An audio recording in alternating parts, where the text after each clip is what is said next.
Hola, hoy vamos a ver cómo manualmente cambiar la fecha y la hora en Sony Xperia L1.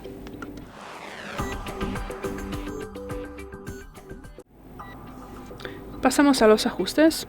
Tras eso tendremos que bajar y buscamos la pestaña fecha y hora. Aquí.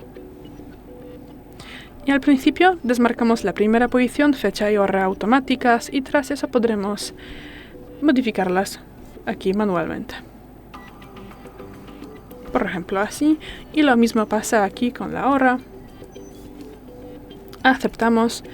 Y bueno, y si más luego queremos regresar a los datos proporcionados por la red, regresamos aquí y volvemos a marcar esta posición y ya es todo. Gracias por ver el vídeo, denos like y suscríbanos. Hasta luego.